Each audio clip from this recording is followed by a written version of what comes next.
आपण नेहमी समोसे वडापाव बाहेरनं आणून खातच असतो, पण घरी एखाद्या वेळेस जर बनवून बघितले ना तर सगळ्यांना खूप आवडेल। तर आज मी शेवटी चला म्हटलं बाहेरनं आणण्यापेक्षा आज आपण घरीच ट्राय करूया। तर मी ते बनवले सुद्धा आणि खूप छान झाले होते। मुलांनी सगळ्यांनी ते आवडीने खाल्ले।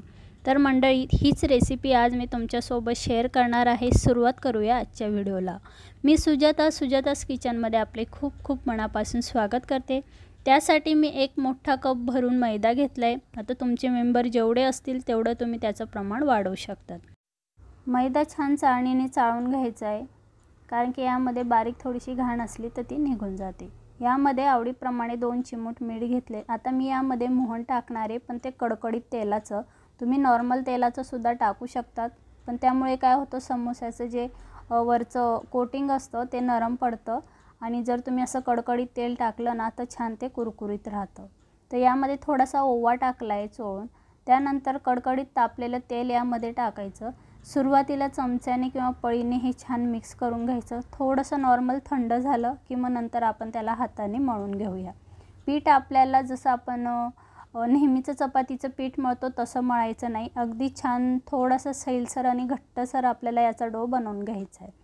तर जसं हलवाई बनवून घेतात त्याच पद्धतीने आज मी हे समोसे बनवते। तर आता यामध्ये थोडं पाणी टाकायचं, अगदी जास्त पाणीही टाकू नका, नाहीतर तुमचं जेव्हा जे कोटिंग तुम्ही बनवाल ते तुम्हाला जमणार नाही।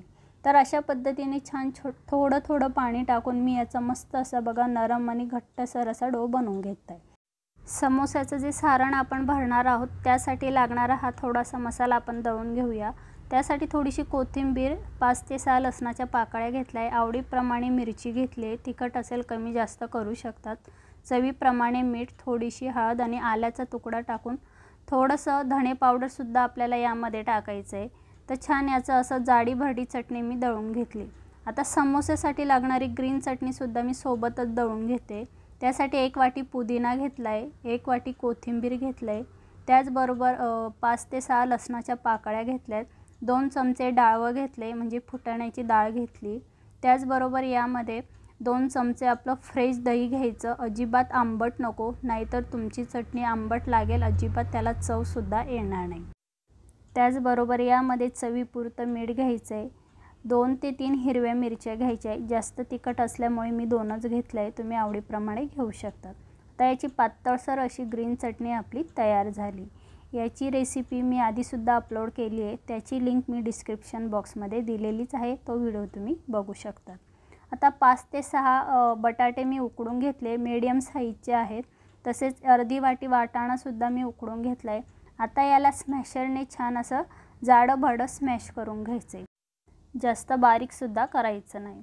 अगदी जाडा भरडा वाटाणा राहिला तरी चालेल, बटाट्याचे तुकडे राहिले तरी चालेल, तर कारण की समोसा खाताना तसाच छान लागतो। तर अशा पद्धतीने बघा मी छान हे स्मॅश करून घेते। त्याआधी मंडळी, चॅनलला नवीन असाल तर प्लीज चॅनलला सबस्क्राईब करा, बेल आयकॉनला क्लिक करायला विसरू नका। व्हिडिओ कसा वाटला एक कमेंट करून नक्की कळवा। कढईमध्ये मी अर्ध्या पळीपेक्षा थोडं कमी तेल घेतले, फोडणीला मोहरी घातली। मोहरी छान तडतडली की गॅस बंद करायचा आणि जी जाडी भरडी चटणी आपण वाटून घेतली होती आधी ती यामध्ये परतवून घ्यायची। आता तेलामध्ये हे वाटण परतून झाल्यानंतर यामध्ये स्मॅश करून घेतलेला मटार आणि बटाटा टाकायचा।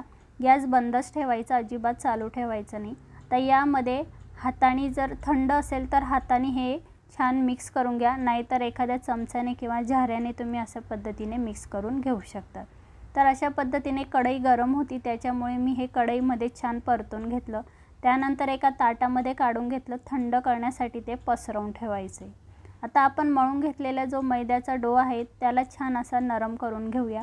थोडासा नॉर्मल तेलाचा हात लावायचा आणि मस्त याला मऊसूत मळून घ्यायचा। तर आता तुम्हाला जेवढे समोसे करायचे तेवढे याचे छान छोटे असे गोळे बनवून घ्यायचे। तुमच्या पद्धतीने जाड बारीक तुम्हाला जसं आवडेल तसे बनवून घ्यायचं। आता पोळपाटावर मी अजिबात तेल किंवा मैदा लावून घेतलेला नाही, त्याच्यामुळे मी हलक्यासर हाताने लाटता येईल असा आपल्याला हा मैदा आधीच मळून घ्यायचा आहे।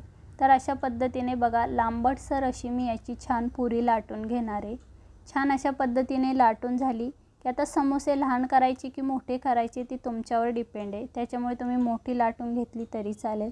तर आता मी छोटेच बनवणार आहे, त्याच्यामुळे मी थोडीशी लांबटसर ही पुरी लाटून घेतली, त्याचे 2 भाग केले. जो भाग कट करून घेतला होता त्याला थोडंसं पाणी लावून घेतलं आणि तो चिपकवून घेतला. तर अशा पद्धतीने बघा छान याचा असा कोन तयार झाला आहे समोस्यासारखा. तर यामुळे काय होतं की समोसा आपला परफेक्ट तयार होतो आणि सारण अजिबात तळताना बाहेर पडत नाही. आता यामध्ये थोडं थोडं सारण भरून घ्यायचे. जेवढं त्यामध्ये वाटीमध्ये मावेल तेवढंच यामध्ये सारण भरायचे. जेवढं मावलं तेवढं मी यामध्ये भरून घेतले. आता काठाला थोडंसं पाणी लावायचं आणि आडव्या साईडमध्ये हे काठ बंद करून घ्यायचे. अशा पद्धतीनेच बाकीसुद्धा समोसे आपल्याला असेच बनवून घ्यायचे. गडबड करायची नाही, अगदी हळूहळू हे समोसे बनवून घ्यायचे. तर मंडळी असे एक एक करून मी सगळे समोसे छान मस्त असे बनवून घेतलेत. तर बघा असा आनंद होतोय की मला पहिल्यांदा हे समोसे जमले आणि कधी तळेल आणि कधी खाणार. तर मंडळी अशा पद्धतीने बघा मी सगळे समोसे बनवून घेतलेत. कढईमध्ये तेल छान कडकडीत तापले. आता ह्या कडकडीत तेलामध्ये गॅसची फ्लेम आपल्याला मीडियम ठेवायची आणि समोसे मस्त असे त्याचं कोटिंग कुरकुरीत होईपर्यंत छान तळून घ्यायचे. अशाच पद्धतीने मी फर्स्ट टाईम जेव्हा वडापाव बनवला होता तेव्हासुद्धा खूप छान झाला होता. चटणीसुद्धा खूप सुंदर झाली होती खाण्यासाठी. तर त्याच पद्धतीने म्हटलं चला आजसुद्धा समोसा बनवून बघूया कसा होतो. तर मंडळी खूपच छान झाले समोसे. फक्त तळेपर्यंत वेट करायचा खाण्यासाठी. तर अशा पद्धतीने मीडियम हीटवर छान मस्त असे कुरकुरीत होईपर्यंत समोसे तळून घ्यायचे. अगदी तेलाचे जे बुडबुडे आहेत ते कमी झाले की समजायचं तुमचा समोसा पूर्णपणे तळला गेला आहे. तर आता तुम्हाला कळत असेल की बघा बऱ्यापैकी तेलाचं उकळणं कमी झालं आहे. तर अशा पद्धतीने छान समोसे मी तळून घेतलेत. छान कुरकुरीतसुद्धा झाले. आता हे साईडला काढून घेऊया. तर मी अशा पद्धतीने सगळे समोसे छान मस्त कुरकुरीत तळून घेतले. छान तळलेली हिरवी मिरची ग्रीन चटणीसोबत गरमागरम समोसे खाण्याचा आनंद घेऊया. तर मंडळी आजचा व्हिडिओ आणि रेसिपी तुम्हाला कशी वाटली एक कमेंट करून नक्की कळवा. चॅनलला लाईक, शेअर आणि सबस्क्राईब करायला विसरू नका. तर भेटूया अशाच छान छान रेसिपींसोबत.